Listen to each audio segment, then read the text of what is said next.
Hello बच्चों, welcome to Srivastava classes. तो जैसा कि आपको पता है कि हमारा परसेंटेज वाला चैप्टर चल रहा है और आज हमारी ये परसेंटेज की लास्ट क्लास है। आज की क्लास में हम परसेंटेज का चैप्टर खत्म कर देंगे। तो चलिए स्टार्ट करते हैं और जल्दी से चैप्टर को फिनिश करते हैं, फिर नेक्स्ट वीडियो में नए चैप्टर से शुरुआत करेंगे। ठीक है। तो बच्चों, ये है हमारे टाइप 6 के क्वेश्चन जो कि जनसंख्या बेस्ड है। ठीक है, जनसंख्या वाले क्वेश्चन भी एग्जाम से पूछे जाते हैं। तो इसमें फर्स्ट क्वेश्चन देखते हैं। किसी जनपद की जनसंख्या 8500 है, इसमें प्रथम वर्ष में 20% की वृद्धि हुई या 20% की वृद्धि हो तथा द्वितीय में 25% यानी 25% की वृद्धि हो, तो 2 वर्ष बाद जनसंख्या कितनी होगी। ठीक है। तो हमें बताना है कि 2 साल बाद जनसंख्या कितनी होगी। पहले साल में 20% की वृद्धि हुई है और दूसरे साल में 25% यानी 25% की। तो करना क्या होता है इसमें, डायरेक्ट फर्स्ट क्वेश्चन का हम सॉल्यूशन कर रहे हैं। इसमें आपको पता है जनसंख्या कितनी है टोटल। तो जनसंख्या है 8500। पहले साल में कितना हुआ, 20% की वृद्धि हुई है और दूसरे साल में 25% की। ठीक है। इसको फ्रैक्शन में लिखेंगे, कितना आएगा, तो आएगा 1/5। जब वृद्धि हो रही है तो आपको करना क्या होता है, इसमें 1 ऐड कर देंगे तो ये हो जाएगा 6/5, क्योंकि इसका जो 20% है वो 1 है। तो इसमें क्या हुआ कि 1 ऐड कर दिया हमने, तो इसकी फ्रैक्शन बनी 6/5। आपको इसी तरीके से फ्रैक्शन बनानी होगी। अगर वो बोलेगा कि कमी हुई है तो फिर इसमें से 1 सब्ट्रैक्ट कर देंगे तो हो जाएगा 4/5। ठीक है। ऐसे ही सेकंड ईयर में भी 25% की वृद्धि हुई है, इसको फ्रैक्शन में लिखेंगे 1/4 आएगा। और फिर जब वृद्धि हुई है तो 4 में 1 बढ़ा देंगे तो क्या हो जाएगा 5/4। ये दोनों फ्रैक्शन हमारी मिल गई है। बस हमें अब क्या करना है, मल्टीप्लाई। ठीक है। 8500 फर्स्ट ईयर में 6/5, सेकेंड ईयर में 5/4। ठीक है। इसको सॉल्व करना है, 5 से 5 कैंसिल हो जाएगा, 2 3 जा और 2 2 जा। ठीक है। अब 2 से इसको कैंसिल कर लेंगे तो ये कितना आ जाएगा, तो आ जाएगा 4250 और मल्टीप्लाई 3। आप इसके 3 जा कर लीजिए। ठीक है। तो ये आएगा 12750। ये आपका आंसर आ गया कि 2 साल बाद आपकी जो पॉपुलेशन है उसकी, जनपद की, ये इतनी होगी। ठीक है। नेक्स्ट क्वेश्चन करते हैं। किसी गांव में प्रतिवर्ष 10% बच्चों की वृद्धि होती है। ठीक है। हर साल कितने बच्चे बढ़ रहे हैं, 10% बच्चे बढ़ रहे हैं। तो यदि वर्ष 2003 में बच्चों की संख्या 2000 हो तो वर्ष 2006 में बच्चों की संख्या बताओ। अब वही 10% बढ़ रहे हैं। पहले क्वेश्चन में क्या था कि दोनों साल में अलग अलग परसेंटेज थी, लेकिन अब की बार क्या रहा है, हर साल 10% ही बढ़ रहे हैं। ठीक है। तो 2003 में जनसंख्या कितनी थी, तो 2003 में जनसंख्या थी 2000। ठीक है। अब 10% बढ़ रहा है, 10% को फ्रैक्शन में लिखते हैं, पहले 1/10 आ जाएगा। मैंने आपको बताया था जब बढ़ेगा तो क्या करेंगे, 1 इसमें ऐड हो गया तो हो गया 11/10। जब आपकी फ्रैक्शन आ गई। अब 3 साल के लिए पूछ रहा है, पहले 2 साल के लिए अलग अलग दे रखी थी तो हमने दोनों से मल्टीप्लाई कर दी। अब यही 10% ही 3 साल तक इंक्रीज हो रही है, क्योंकि देखो 2006 की पूछ रहा है और 3 की दे रखी है, तो 3 साल हुए। तो अब हम क्या करेंगे, बस इसमें क्या कहते हैं, 2000 में 11/10, 11/10 और 11/10, 3 बार इसी को कर दिया, क्योंकि यही इसी रेट से तीनों साल में जो है जनसंख्या बढ़ रही है बच्चों की। अब क्या करेंगे, तीनों जीरो कैंसिल, ये होगा 2। अब देखो 11 मल्टीप्लाई 11 मल्टीप्लाई 11। ठीक। सबसे पहले आपको 20 तक के नंबर्स का स्क्वायर और क्यूब लर्न होना चाहिए। ठीक है। अब 11 का क्यूब क्या होता है, वो होता है 13 और 31। ठीक है। तो ये इसका क्यूब होता है। अब इसका टोजा करेंगे तो ये आ जाएगा आंसर। ठीक है। तो क्यूब और स्क्वायर वगैरह तो आपको जरूर लर्न होने चाहिए, 20 तक टेबल आपको अच्छे से लर्न होने चाहिए, तभी आप कंपटीशन मैथ की तैयारी करना। सबसे पहला काम आपका यही है कि आपको ये सब लर्न होने चाहिए। ठीक है। अब देख लेते हैं क्वेश्चन नंबर 3।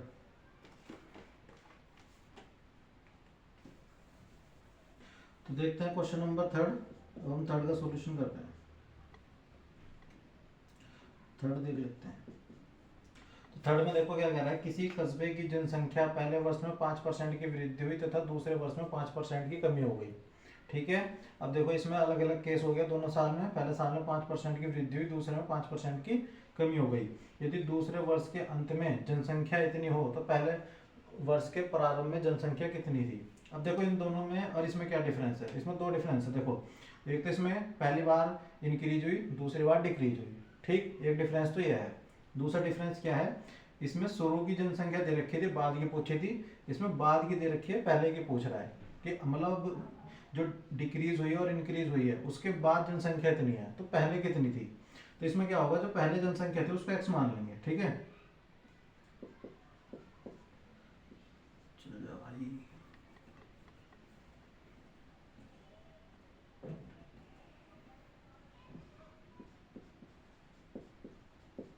माना जनसंख्या पहले कितनी थी, x थी, ठीक है।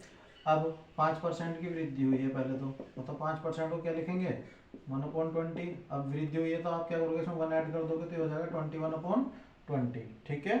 अब दूसरे साल भी बात हुई है 5% की, लेकिन अब की बार क्या हुई है, कमी हुई है। फ्रैक्शन तो 1/20 है, लेकिन अब क्या करेंगे इसमें से 1 कम कर देंगे तो हो जाएगा 19/20, ठीक है। अब उसने बोला कि जनसंख्या जो है 7980 है। अब हम क्या करेंगे, x मल्टीप्लाई 21/20 और 19/20 और इज इक्वल टू जनसंख्या कितनी है 7980। x की वैल्यू फाइंड कर लो बस, 7980 मल्टीप्लाई 20 और अपॉन 21 और 19, ठीक है। अब क्या करते हैं, सबसे पहले इसको 19 से डिवाइड करते हैं। 19 4 जा कितना हो जाएगा 76 और 2 जा 38 और 0। अब फिर इसको 20 से करेंगे तो ये 20 आ जाएगा, ठीक है। 20 20 और 20 तो इसका क्यूब हो जाएगा 8000, यानी कि पहले जनसंख्या 8000 थी, उसके बाद 7980 होगी, ठीक है। तो ये 3 क्वेश्चन थे जनसंख्या वाले, आपको समझ में आ गए होंगे ठीक से। और करते हैं इसके 1-2 क्वेश्चन और। तो बच्चों हम आ गए हैं क्वेश्चन नंबर 4 पर। इसमें देखो क्या कह रहा है, एक नगर की जनसंख्या 48,600 है, यानी 48,600 लोग रहते हैं। यदि पहले वर्ष में इसमें 25% की वृद्धि हो तथा दूसरे वर्ष 8% की घटोतरी, अब आप घटोतरी मतलब कमी हो गई, ठीक है, तो वर्ष के अंत में नगर की जनसंख्या क्या होगी। तो इसको करने के लिए क्या करते हैं, सॉल्यूशन नंबर 4 पहले लिख लेते हैं कि जनसंख्या कितनी है, तो जनसंख्या है 48,600, ठीक है। पहले वर्ष में इसमें 25% की वृद्धि हुई, फ्रैक्शन लिखते हैं इसकी 25% यानी 1/4। अब वृद्धि हुई है 4 में 1 ऐड कर देंगे यानी 5/4। तथा दूसरे वर्ष 8% की, तो 8% को लिखते हैं, 8% को लिखेंगे तो ये हो जाएगा 2/25 इसकी फ्रैक्शन बनेगी। अब इसकी क्या हुई है, कमी हुई है, तो हम क्या करेंगे 25 में से 2 सब्ट्रैक्ट कर देंगे क्योंकि अब की बार हुई है कमी, तो ये हो गया 23/25, ठीक है। अब कर लेते हैं बस, अब क्या करना है हमको सीधा मल्टीप्लाई करनी है। 48,600 मल्टीप्लाई 5/4 मल्टीप्लाई 23/25, ठीक है। इसको करते हैं, इससे ये कैंसिल कर दिया हमने 5 टाइम्स में। अब क्या करते हैं, 4 से पहले इसको कट करते हैं, ठीक है। 4 1 जा 4, 4 2 जा 8, 4 1 जा 4, 2 आया इधर, 4 5 जा 20, ठीक है। ये नहीं लिखना है यहाँ पर, 4 1 जा 4, 4 2 जा 8, 4 1 जा 4 और फिर यहाँ यार 1 तो आएगा, ठीक है। और क्या होगा, ये 0 भी आ जाएगी, ठीक। तो ये सारे कट गए। अब हम क्या करते हैं, इसको 5 से कैंसिल कर लेते हैं। 5 2 जा 10, 2 बचा इधर आ गया, 5 4 जा 20, 1 बचा इधर, 5 3 जा 15, यानी 2 4 3 0 मल्टीप्लाई 23। अब आप इसकी 23 से मल्टीप्लाई कर लो, आपका आंसर आ जाएगा 55890, ठीक है। अब चलते हैं नेक्स्ट क्वेश्चन पर, क्वेश्चन नंबर 5। तो देखो इसमें क्या कह रहा है कि 3 वर्ष पूर्व एक कस्बे की जनसंख्या 1,60,000 थी। यदि यह प्रतिवर्ष क्रम से 3%, 5%, 10% की दर से बढ़ती है तो इसकी वर्तमान जनसंख्या कितनी होगी। तो आपको ये क्वेश्चन कैसे करना है, पहले लिख लेते हैं कि जनसंख्या कितनी है। तो इसकी जनसंख्या है 1,60,000। ठीक है, 3% बढ़ रही है, तो 3% बढ़ेगी तो कितना हो जाएगा, यानी 3/100, और ये हो जाएगा फिर 103/100।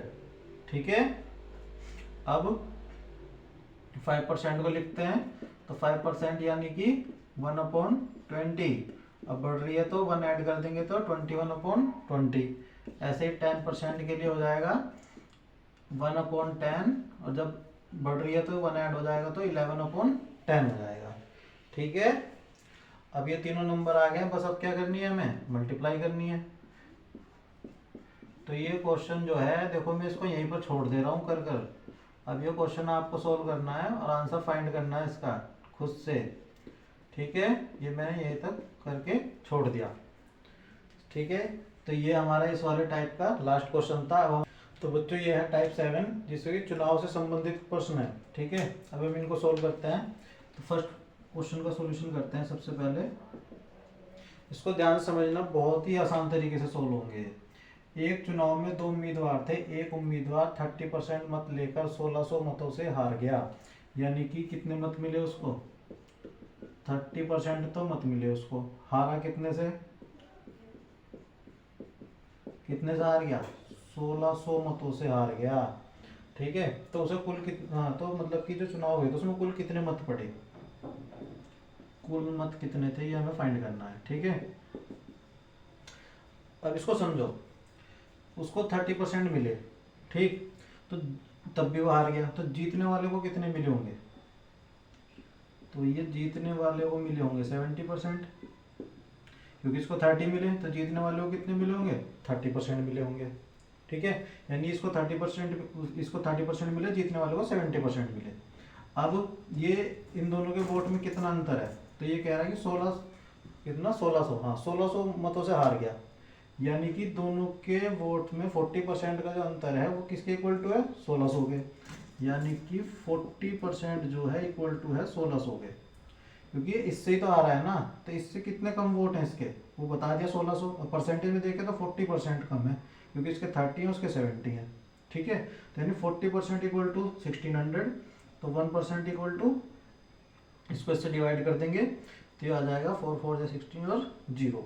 ठीक है, तो 1% इज इक्वल टू हो गया इतना, और कुल मत पूछे हैं, यानी हमें निकालनी है 100% की वैल्यू, तो हो जाएगी 40 मल्टीप्लाई 100 यानी 4000।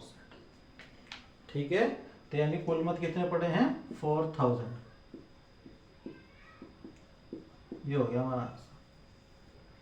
देखो इतनी आसानी से निकल के आ गया क्वेश्चन का आंसर। ऐसे नेक्स्ट करते हैं। इसमें क्या कह रहा है, एक चुनाव में 2 उम्मीदवार हैं, एक उम्मीदवार को 71% मत मिले, वह 756 मतों से चुनाव जीत जाता है, यानी 756 मतों से चुनाव जीत जाता है, तो कुल मतों की संख्या कितनी है। अब जीतने वाले को कितने मिले,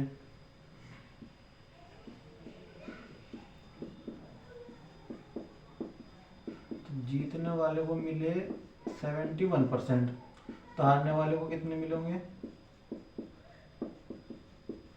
तो हारने वाले को वही मिले होंगे 100 में 71% सब्ट्रैक्ट कर दो, तो हारने वाले को कितने मिले होंगे 29%, है ना। अब वह 756 मतों से चुनाव जीत गया, तो यानी इन दोनों के जो वोट मिली थी तो उनका जो डिफरेंस था वो 756 था। अब दोनों के परसेंटेज में कितना डिफरेंस है ये फाइंड कर लो। तो इसको क्या करना है, सिंपली सब्ट्रैक्ट करके 11 में से 9 गया 2, 6 में 2 गया 4, यानी दोनों की जो परसेंटेज में डिफरेंस है वो है 42% का। ठीक है, तो यानी 42% का डिफरेंस है और संख्या में 756, तो 1% की वैल्यू निकालो, तो 756 और 42, इसको सबसे पहले ना डिवाइड कर लो। ठीक है, 42 बन जा 42 कर देंगे तो कितना बचेगा, ये बचेगा 35। ठीक है, 35 इधर आ गया, 356 हो गया। अब ये 8 टाइम्स में, यानी कि 18 टाइम्स में ये हो गया, यानी 1% इक्वल टू हो गया हमारा 18। कुल मतों की संख्या पूछी है, 100% फाइंड कर लो, कुल मतों की संख्या हो गई 1800। ये आपका आंसर हो गया। ठीक है, अब इस तरीके से हम नेक्स्ट क्वेश्चन देख लेते हैं, क्वेश्चन नंबर 3।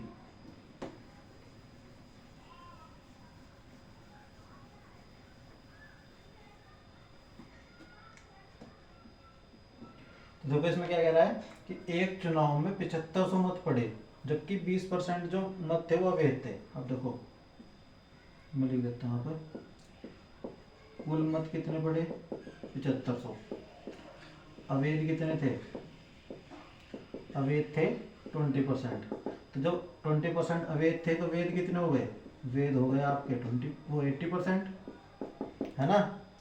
तो अब 80% वेद मत हो गए आपके। यदि एक उम्मीदवार को वेद मत होगा 55% मत मिला तो दूसरे उम्मीदवार को कितना मिला, तो एक को जब फिर ऐसा करते हैं तो लिखता हूँ फर्स्ट, तो फर्स्ट को तो मिला 55%, है ना। तो दूसरे को कितना मिला, जब 100% में से एक को 55% मिला तो दूसरे को कितना मिला होगा, सेकंड को, यानी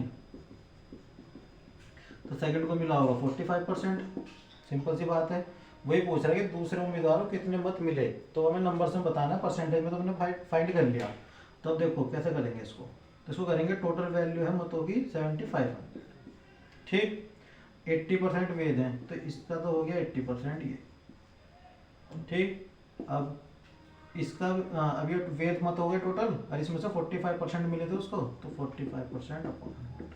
बस इसको सोल्व करो, आंसर आ जाएगा कितनी, 2 जीरो और 1 3, तो 1 2 3, 3 जीरो कैंसिल हो गई, 5 9 जा कर दिया, 5 2 जा कर दिया, 2 से हमने फिर इसको कर दिया 4 जा, तो 75 4 और 9 इसको करते हैं, तो 75 4 जा कितना होगा, तो 75 4 जा होगा 300 और 9 और 9 3 जा 27 और डबल 0। ये आपका आंसर आ गया, यानी कि दूसरे को कितने मिले हैं 2700, यानी 2700 वोट मिले हैं। ठीक है, तो कैसा लगा है आपको, एक दो क्वेश्चन हो रहा है वो करते हैं अभी इसके, फिर ये चैप्टर हम फिनिश कर देंगे। तो जो ये क्वेश्चन हो रहा है हमारा क्वेश्चन नंबर 4, इस टाइप को हम कंप्लीट कर लेते हैं। तो इसको सॉल्यूशन करते हैं। देखो इसमें क्या कह रहा है, दोनों उम्मीदवारों के बीच एक चुनाव में एक उम्मीदवार को कुल वेद मतों के 55% मत जो है मिले हैं। ठीक है, वेद मतों का 55% है, ध्यान रखना। यदि कुल मत 15,200 हो तथा 15% मत अवैध घोषित कर दिए गए हो तो दूसरे उम्मीदवार को कितने मत मिले। आप पहले तो लिख सकते हैं कुल मत कितने हैं, कुल मत है 15,200। अब वेद कुल वेद मत कितने होंगे, पहले तो लिख लेते हैं अवैध कितने हो गए। अवैध हो गए 15%, तो वेद कितने हो जाएंगे, तो 100% में से 15% सब्ट्रैक्ट कर दो, यानी वेद मत हो गए 85%। ठीक है, अब इसका 55% एक को मिले, दूसरे को पूछ रहा कितने मिले। जब फर्स्ट को कितने मिले, फर्स्ट को मिले 55%, तो सेकंड को कितने मिले होंगे, अगर हम परसेंटेज में बात करें तो हो जाएंगे 45%। ठीक है, अब बस हमें क्या करना है, दूसरे को कितने मिले इसको नंबर में फाइंड करना है। तो कुल मत थे 15,200 और वेद मत कितने हैं 85% है इसका, यानी 85/100, और इसका 45% यानी 45/100। ठीक है, अब इसको सॉल्व करते हैं। 2 जीरो से 2 जीरो तो कैंसिल हो गई, 5 9 जा और ये हो गया 20। ठीक है, फिर ये 17 और ये 4 हो गया, 4 से इसको करते हैं, तो 4 3 जा 12 और 3 इधर आएगा, 4 8 जा 32, यानी आ गया 38 17 और मल्टीप्लाई 9 करते हैं इसकी मल्टीप्लाई। 17 8 जा 136 का 6 कह जाएगा 13 और 17 3 जा 51, 51 और 13 कितना हो जाएगा, 51 और 13 हो जाएगा 64 और मल्टीप्लाई 9 9 6 जा 54 का 5 कैरी गया 5, 9 4 जा 36 और 5 41 का 1 कैरी गया 4, 9 6 जा 54, 54 और 4 58। तो ये हमारा आंसर आ गया कि दूसरे उम्मीदवार को इतने मत मिले हैं। ठीक है, तो बस आज के लिए इतना ही, मिलते हैं नेक्स्ट वीडियो में नए चैप्टर के साथ।